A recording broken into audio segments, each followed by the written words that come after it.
Hi Maker, it's Claire from Eclaire Makery, and today I am going to be talking about 10 mistakes that beginner crocheters make when they first start out crocheting.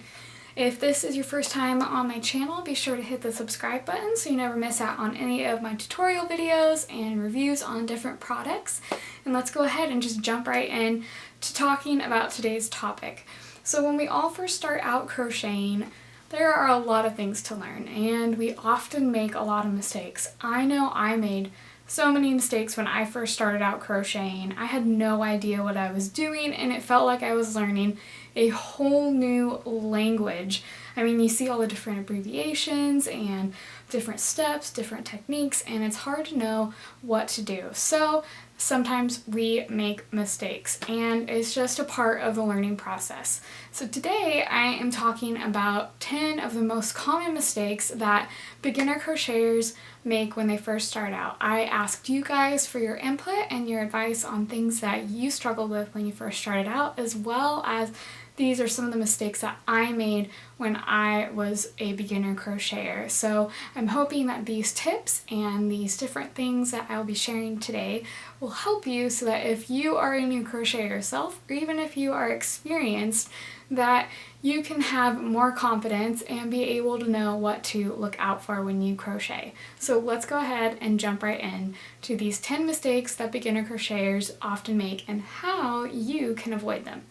One of the most common mistakes that beginner crocheters run into when they first start out is being able to tell which chain is which on a strand of chain stitches.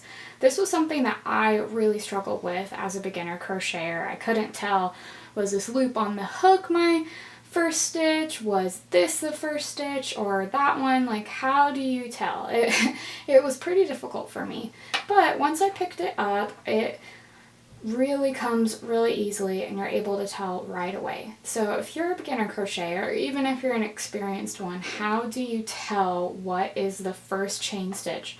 And so here on your hook you will have a loop here, and then there will be another loop right here that this one on your hook is going through. So altogether this is your first chain from your hook. So then this loop right here, the one after it, is the second chain from your hook. And if you were doing a project that uses single crochets, if you were working a flat piece, it will tell you to start crocheting in the second chain from your hook. So if it's telling you to do that, you're going to come to this stitch right here, and then you'll do your single crochet into that. Then when you do the next stitch, you'll go into the next chain, and do this all the way down as you crochet. And just keep track of what is the next loop, and make sure that you don't work again in this loop that you just did a stitch in. So if you're having trouble keeping track of what is the loop you just worked in and what is the next one trick that I've found is I will just lay my piece down on the table, and then I will line up my stitches with the chain stitch, because sometimes it'll curve and then you can't really tell. So I just lay it on my table, and then I can see, okay, this chain right here, that is the chain I just worked in, so I want to go in this one. So if you're having trouble keeping track, just do that, and then soon you'll be able to easily tell what are all of the chains as you work down your row. Another common mistake is not knowing how to keep your project straight. Sometimes when beginner crocheters start out, the project that's supposed to be a square will start out going curved or go in all sorts of different directions. I definitely ran into this when I first started crocheting, and I even had a friend who, when I taught her, her project ended up as a horseshoe shape instead of a dishcloth, which is what we were making. So this is a really easy mistake to solve and prevent from happening. So here I've got a piece where I've done already one row, and I have been single crocheting down this next row.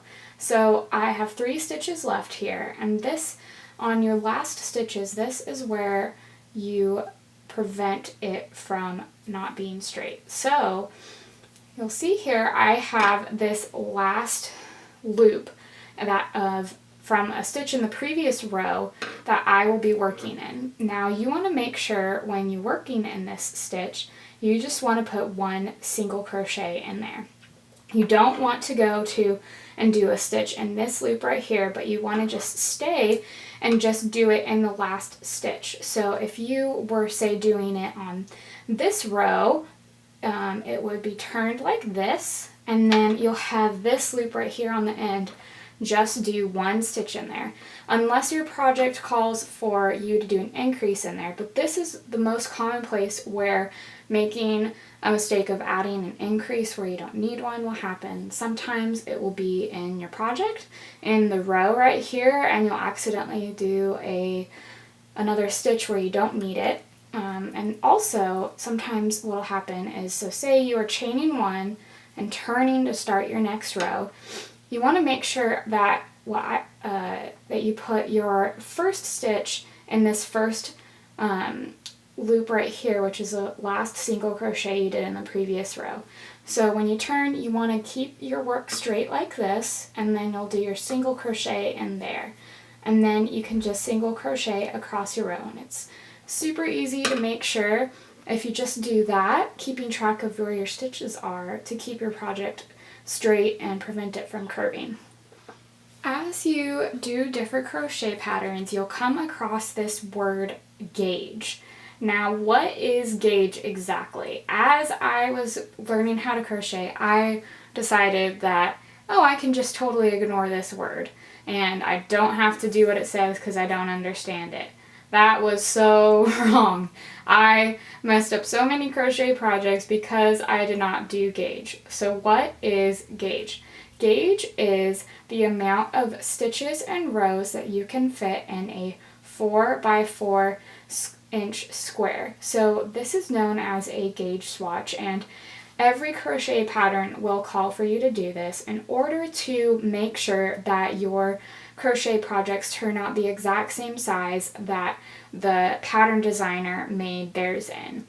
If you are doing garments, this is especially helpful and needed because you want to make sure that the stitches and rows that you do match the amounts that they have for the size that you are. If your gauge is off, your project will turn out bigger and then it won't fit you, it'll be too baggy, or if it's too tight, then it will be too small.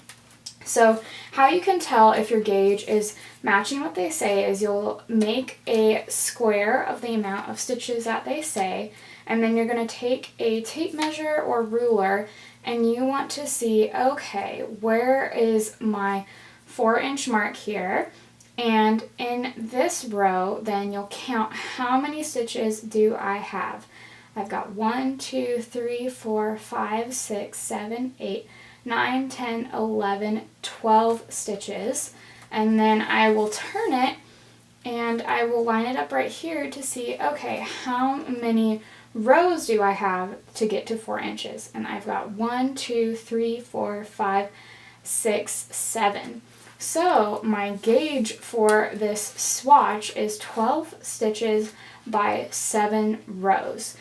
If your project, say, would call for something different than what you have, and say you've got too many stitches in here, then you'll want to go down a hook size. But if you have too few stitches, then you're going to, or if you've got too many stitches, then you want to go up a hook size because you need to have less stitches. If you have too few stitches, and you need to go down a hook size because you need to get more stitches in. So in order to get more stitches, you go with a smaller hook size. In order to get less stitches, you go with a bigger hook size. And you will get the hang of doing gauge as you keep doing different crochet projects, but this is definitely something that you want to make sure that you always do with your crocheting. Another mistake that I often made was not weaving in my ends properly. Now, what are ends exactly? When you first start out crocheting, often it's hard to know what are you talking about when you're talking about weaving in your ends? So your ends are those little strands of yarn that are the extra bits left over when you start, or when you do a color change, or when you finish your pattern. You'll be left with this long thread like this that you'll put through the last little loop on your project. This is a little swatch that I did for an example so that I can show you guys how to properly weave in your ends. Now, some of the tools that you can use for weaving in ends are things like this tapestry needle or your crochet hook. I often like to just use a tapestry needle because it helps me get a more precise weave on this swatch here. So what you'll do is you will thread your yarn needle, and this is something that I have found has made weaving ends a lot easier for me. And then when you weave in your ends, you are going to weave it through your stitches. So moving your needle through the different parts, but you don't want to just go straight down like this. So if you are going to be pulling your stitches through like this and you're just going in a straight line, it is super easy for that to just pop out if it is stretched. So you can just get it out really easily once I can grab it. So it can come out really easily, whereas if you weave it in a more zigzag fashion, it is harder for this little thread to pop out. And if you don't do the weaving in ends properly, then your ends will definitely pop out when you're done with them. So what I do is I will start in one like this, then I'll go down here, and I just move in kind of a crazy little zigzag pattern and go up and down, make a little Z almost, or like different U shapes as I weave this through. And then this helps the yarn to not come out once I have trimmed the rest of the end off. So you want to work in a curved fashion, not a up and down or just this straight across weaving end, because that will pop out a lot easier. So you just go ahead and just go like this, going up through all of these, and then you will have it be zigzagged through here so it's harder to come out. And once you have gone as far as you think it will stay secure, then you can snip this end off just like this, and then it is nicely hidden within your swatch. So now you can't tell that there's an end there, and it will stay nice and secure in there. So just remember, don't do it in a straight line across or a straight line down. Move in a zigzag so that it stays secure. Another common mistake for beginning crocheters is not how to properly join rounds when you are crocheting in the round and doing joining. So when you do joining, you start with a row of chain stitches like this, and then what can get tricky when you have really long chains is making sure that when you join that it doesn't get tangled up. Now this is a pretty short chain, so it's a little bit easier to make sure that it doesn't twist and turn, because if you do have it where it gets twisted up and is looped like maybe like this, then your your stitches along the edges are going to get wonky, and then the bottom is going to look really kind of weird and not the straight, clean, finished look that you want. So when you are joining rounds, what I do as my little trick is I will lay my chain on the table sometimes just to make sure, okay, this is flat, I can do this, and then I am going to put my hook through this first chain stitch here, bring my yarn around there, and then I am going to slip stitch to join these stitches. So you'll see now we have a nice little circle, and it's not twisted or it's nice and straight and even, exactly how we want it to be. So then to begin the first round on these chain stitches where you will be joining into is you start with 1 chain if you're doing a single crochet row, and 2 chains if you're doing a double crochet row or half double crochet row. So then you start every round with doing a chain stitch, and then you aren't going to crochet into this stitch that you did the slip stitch. You're going to crochet into the one after that. So since I only did 1, we're going to do single crochets here, and then single crochet all the way around. And you'll notice here we have this loop right here to mark the beginning of our round where we did that chain stitch. So you'll want to keep track of that as you single crochet all the way around this circle of chain stitches.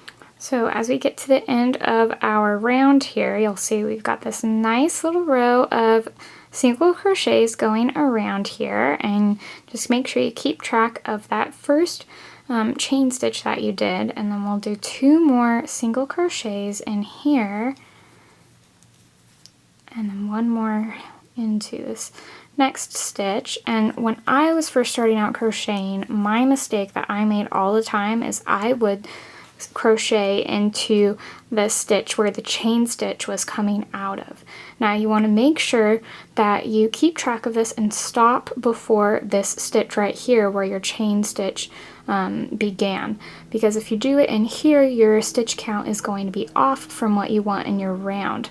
So when you're joining the rounds, you always stop at the stitch right before this one with the chain stitch coming out of it, and then you are going to join the end of the round to the beginning by going through that chain stitch and then slip stitching through.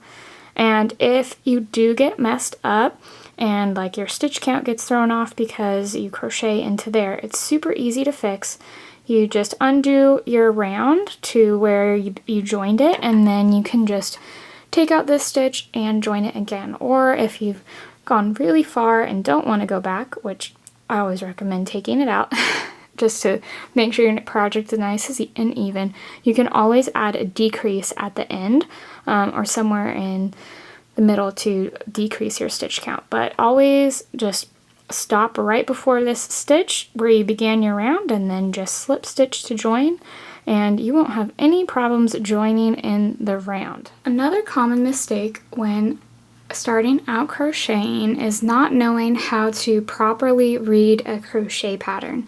So here is my crochet pattern for my seashells top, and this is a beginner raglan top. So most patterns will always start with an intro page like this one right here, and then the next page will have everything from your supplies, which I call the ingredients list. In your supplies area, it will tell you how much yarn you need for like different parts. If there's color work, in this one there's 2 colors I use. It'll also tell you what weight of yarn you need and your crochet hook size. Then there will always be a part with the stitches and abbreviations that are used inside of this pattern. So this will help you be able to properly read your pattern, as well as knowing what techniques you need to know ahead of time. Then if you're making something that it has different sizes, it will have something like this where it will say the different bust sizes you need for a sweater, for instance, like what we're making with this top pattern. So I have listed all the different sizes through 5X, and then you'll also have a gauge section, which will tell you how many stitches are in a 4" by 4" square using the stitches that you're using in this pattern, as well as pattern notes, which I call recipe notes. And this tells you different things you need to know ahead of time, like what type of terminology I'm using, US or UK. If a chain 2 at the beginning of a row counts as a stitch, this is basically the go-to spot so that you can make sure you can read your pattern correctly later on. So this is like one of the most important parts that you need to pay attention to, is basically the starting point with your supplies, your stitches, and your pattern notes, so you know how to read the following pattern. Then in the pattern, if you're doing something that has multiple parts like this one, I've got it broken down into a neckline, joining for the body. You have the increase rows and the rest of the pattern that tells you how to do each step. So you want to make sure that you understand each of these parts that you are reading through, and that you know where different things that happen in the pattern and what spots they will be at. So you want to make sure that you know how to read the stitches and what notes you need to keep in mind with the pattern so that you can properly read it. And make sure you always read through your patterns completely before you start. Going off of the last section, another mistake that is often made is not reading your pattern all the way through, which can completely mess up your crocheting and make you stop halfway through making the pattern. So how you can prevent that is make sure you read the pattern through completely. So this means reading the different sections and the different rounds and rows so that you understand what is going on in the pattern. Especially pay attention to what stitches are used, so in case you need to learn a new stitch in this pattern, you can learn it ahead of time so that you don't have to start midway through the pattern and then mess up and have to pause and then come back to it. Also keep in mind the notes section. So this will tell you what techniques are being used in this pattern.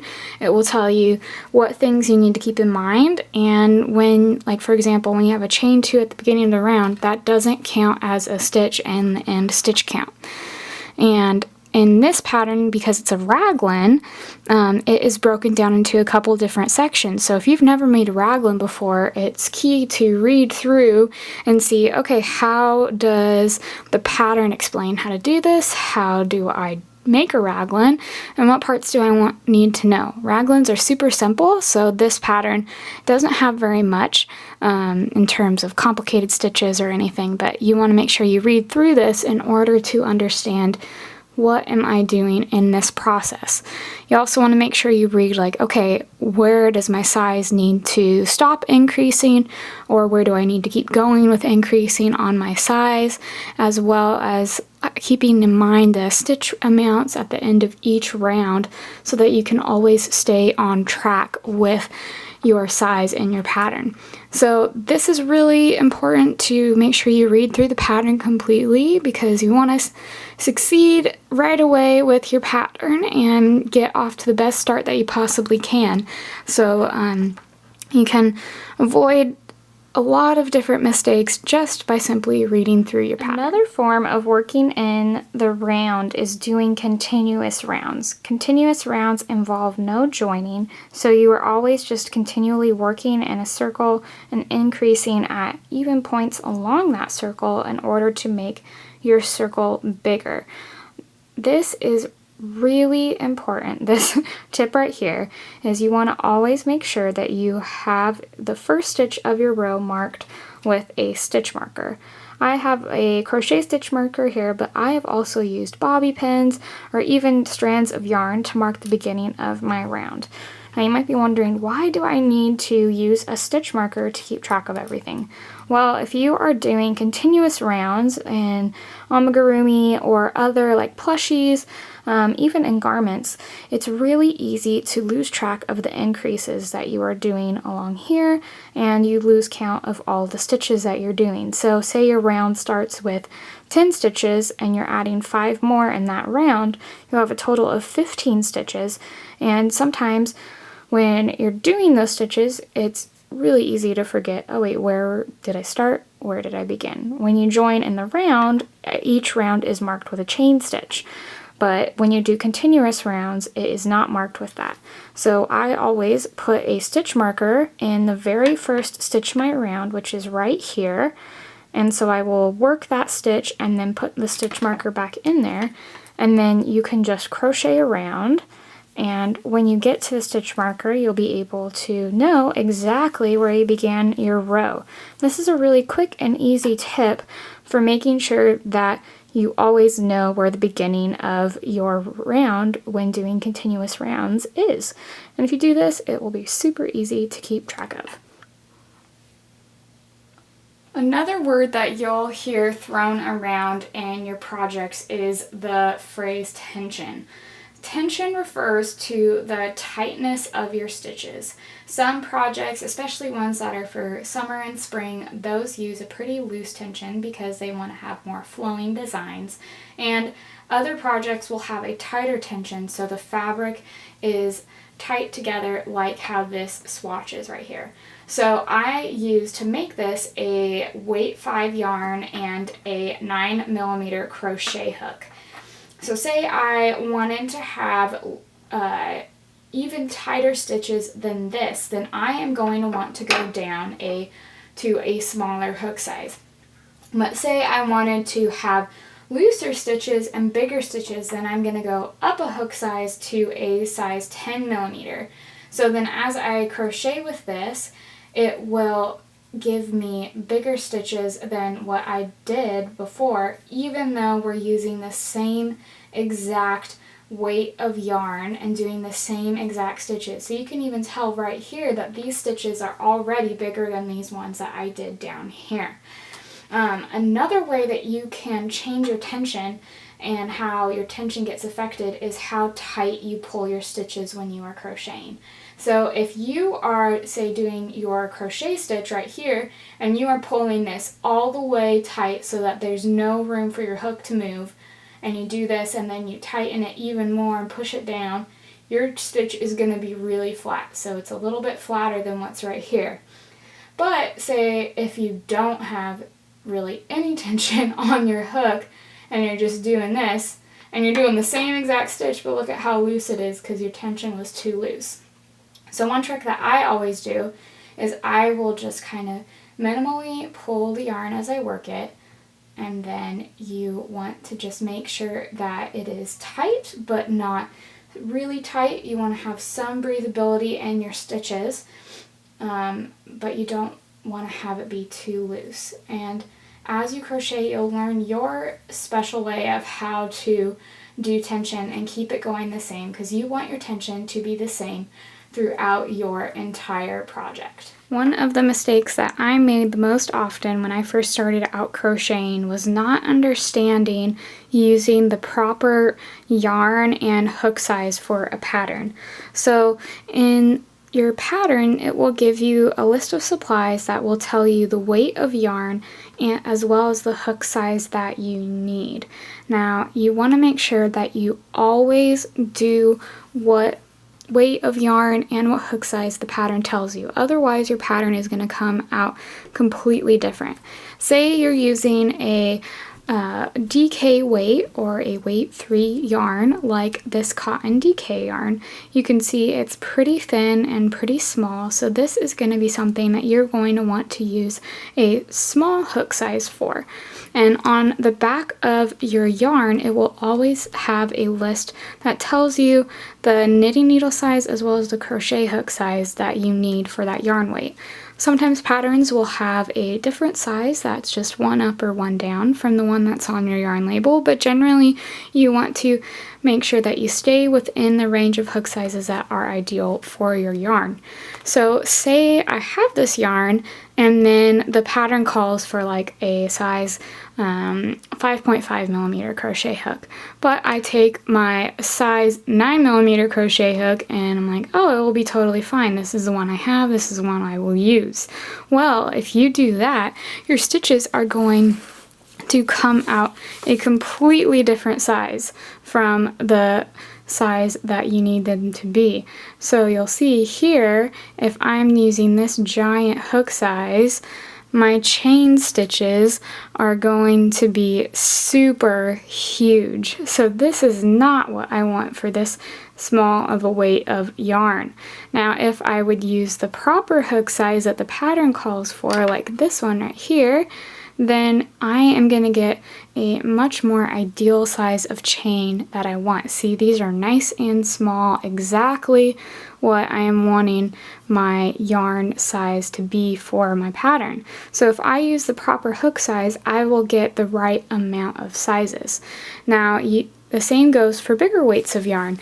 If I would use this bulky weight yarn right here, which is a weight 5 yarn, and I would use a small hook like this, my stitches are going to be really tight because I'm using the smaller hook size, which makes my stitches tighter. but I want to use a size 9mm, which is the closer size to what you want your yarn to be.